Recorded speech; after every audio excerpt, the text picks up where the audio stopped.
Hello everyone. This video is in continuation to our videos on human reproduction, where we had taken up different topics in a sequence. In this topic, we'll be talking about. In last topic, we discussed about placenta, and in this topic, we'll talk about extra embryonic membranes. Fine. What are extra embryonic membranes? What are their functions and specific terms which are related to extra embryonic membrane, which are very important from the paper point of view. Fine. Watch the video till the end. In the end, you will get everything on the board. You can use it for your notes. Please subscribe and please share these videos with your friends who are studying in grade 12th, so that they can also benefit. I am also making for grade 10th, so 10th and 11th. They are also, 11th and 12th are up to the NEET level. You can prepare for your board exams plus for your competitive exams with these videos, because I have covered everything in detail, and every day you get a video. Fine. So share it also. So we'll start with extra embryonic membranes now.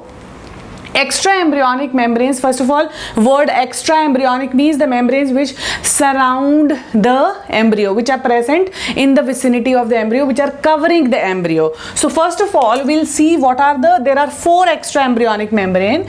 We'll talk about them. The first extra embryonic membrane is the chorion. Then we have amnion,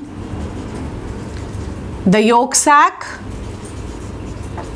and the allantois. Fine. So these are the 4 extra embryonic membranes, and these 4 extra embryonic membranes, they have developed from, or they develop from, trophoblast. This was the outer covering. We have discussed about in detail about the structure trophoblast in our previous videos. You want to go through the videos in detail. So the playlist, human reproduction grade 12th, you will get all the videos in a sequence. You can go to the video and start from first topic till the last. Fine. So these are the 4 layers, and they develop from trophoblast, which is the outer layer. When the development of the embryo takes place, it's the outermost layer. Now these 4 layers, they are either they develop from ectoderm or endoderm, and they have certain arrangement of mesoderm also. We all know there are 3 germ layers: ecto, endo, and mesoderm, and these 3 germ layers are responsible for formation of different structures in the body of the embryo. Also, these extra embryonic membranes have they have arisen from these 3 germ layers. We'll talk about it, which germ layer and how they are arranged. Then these layers, we'll talk about them one by one and their functions. Now these germ layers, they have specific functions.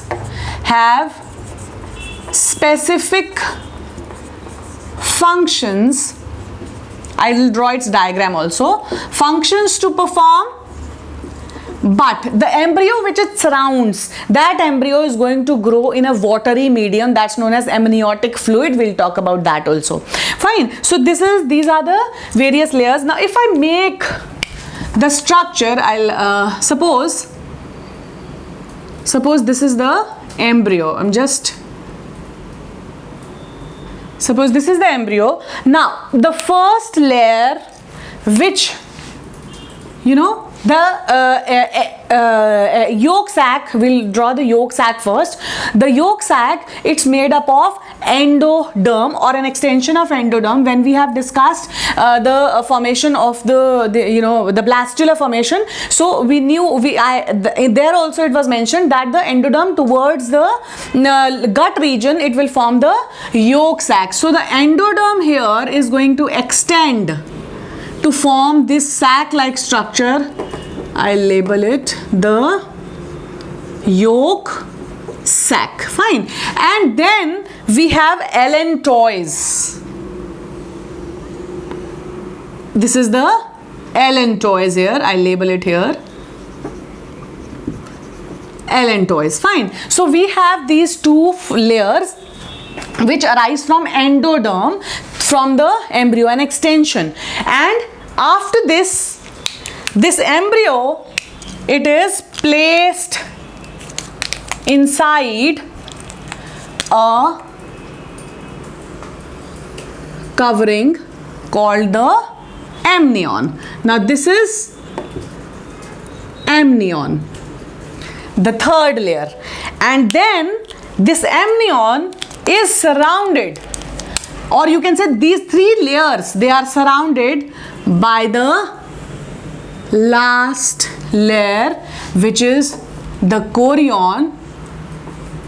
I'll just the chorion, and these are chorionic villi, which we have discussed in all the previous videos. So this last layer is the chorion. So there are four layers which are surrounding the embryo. The two extensions from the embryo made up of endoderm, and they are yolk sac and allantois. Then we have the amnion which surrounds the embryo, and then the chorion which will surround all these three layers. Now there are certain specific terms related to these four layers, and they are, first of all, this yolk sac and allantois. In both, I have already told you that they are the extensions, or they are made up of endoderm.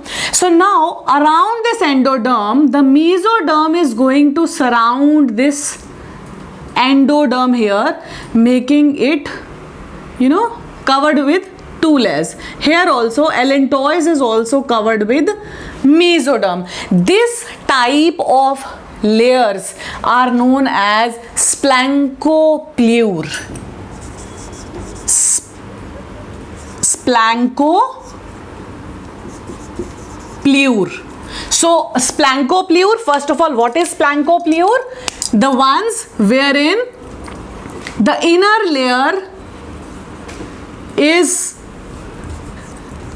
endoderm and outer layer is mesoderm.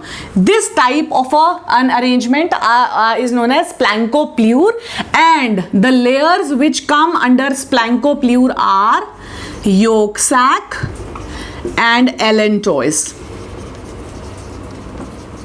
Fine. So now we have done one term. This is a very important term, splancopleure. What is it? The arrangement of the germ layers in splancopleure. The inner side we have endoderm and outer we have mesoderm. Where is it found? It's found in the yolk sac and allantois. This type of arrangement is in yolk sac and allantois. Now we have two more layers left.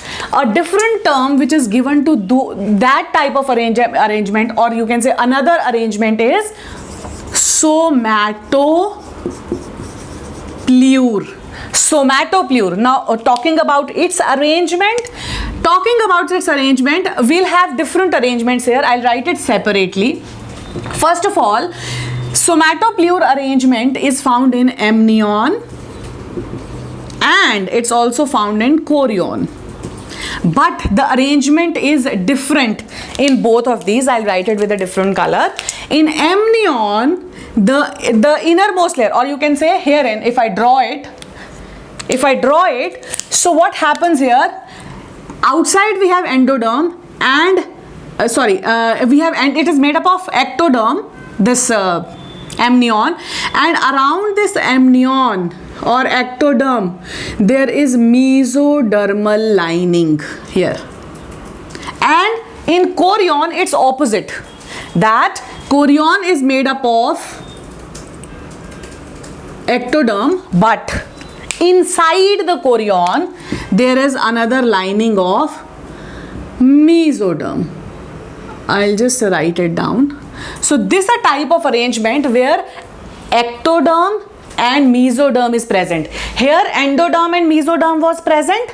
Endoderm internal and mesoderm outside. That was known as splancopleure arrangement.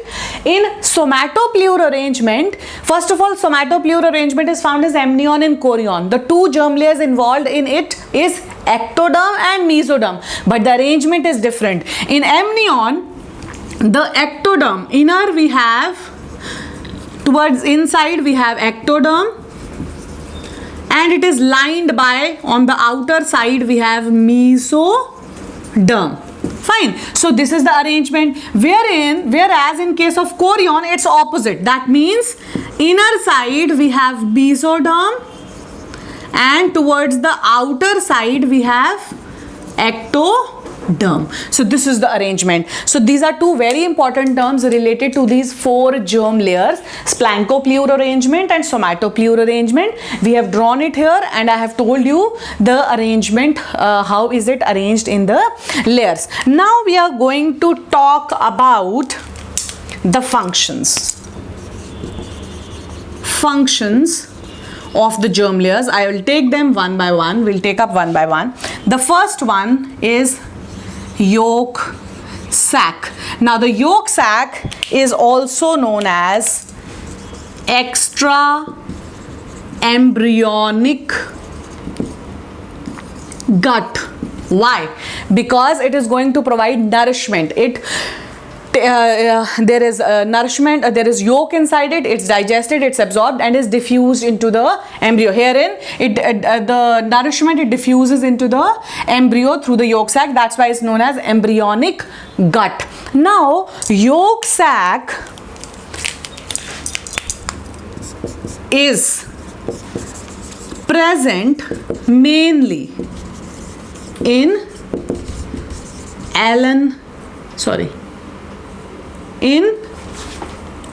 reptiles, aves and mammals. Fine. In mammals it is poorly formed, whereas in aves and reptiles egg is clidoic. That means it has more yolk and it is self-sufficient. I'll explain you how. Now, yolk sac is here, but in case of mammals it's reduced. Reason being because embryo is attached to placenta which is going to provide it nourishment. So it does not need this yolk sac for nourishment. Whereas in case of aves and reptiles, what happens? They lay eggs and that egg is now detached from the body of the mother and hence all the nourishment comes from the yolk. So they have clidoic eggs which has a large amount of yolk in it which makes it self-sufficient for development. So this was the first layer, yolk sac, known as extra embryonic gut. Very important. Then it's present mainly in reptiles, aves and mammals. And these type of yolk sac in mammals, it is poorly formed because they don't need, they have placenta in it. Aves, reptiles, they have eggs known as clidoic eggs which are self-sufficient. Now we are going to talk about the second layer. Because I'll be needing space here, so I'll make them like this. Okay, so next is the next layer, second layer, allantois. Allantois is called extra embryonic kidney. Why? Because it is responsible for removal of waste.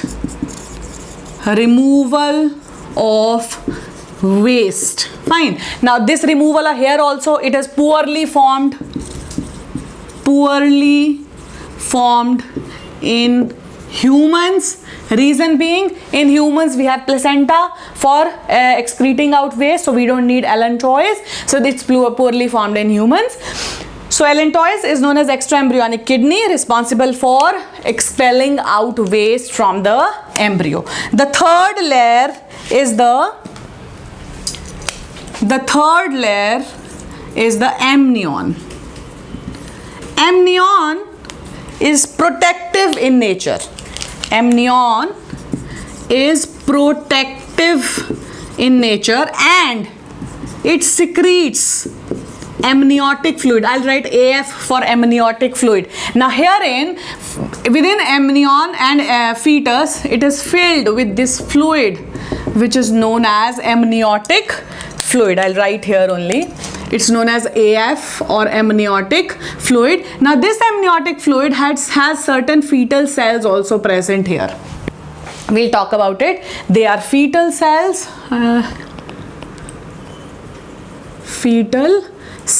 Now this amniotic fluid, it provides a shock proof environment. I'll write here, provide shock proof environment to developing embryo. Very important. And how is it formed? It is secreted by the layer of fetus, and it's secreted by amnion. So amnion, it secretes amniotic fluid, which acts as a shock proof cushion around the embryo and prevents any kind of mechanical injury to it. There are fetal cells present in the amniotic fluid, which is responsible for detecting of the sex of the child due to the process of amniocentesis. Amniocentesis is when some amniotic fluid is taken out from the body of the female. One, it can detect the sex, and second, it can also detect any heredity disease which is there in the females. In India, it's banned because it was used for female feticide. The sex was determined and the female child was killed in the womb of the mother. But this technique is also very essential for knowing any kind of genetic disorder if the child is having. Fine, so that can also be detected from it. And amniotic fluid is it's produced by the lining of the fetus and amnion. Then we have, and amnion is very well developed in humans. Fine, but they don't take part in formation of placenta. In the formation of placenta, the layer which takes part is chorion. We'll talk about it. The last layer is chorion. Now, chorion is also known as extra embryonic lungs. Extra embryonic lungs, because it transports oxygen and takes out carbon dioxide from the embryo. That's why it's known as extra embryonic lungs. Now, talking about its functions, chorion, it is very well developed in humans, and it leads to formation of placenta. And if you remember the formation of placenta, we have already discussed there that the layer, extra embryonic layer, which is responsible for formation of placenta, all types of placenta, that's chorion, but the one which is not present in any type of placenta is amnion. Fine, so these are the four type of germ layer, so four type of extra embryonic membranes. We have discussed their formation. We have discussed two very important terms related to it.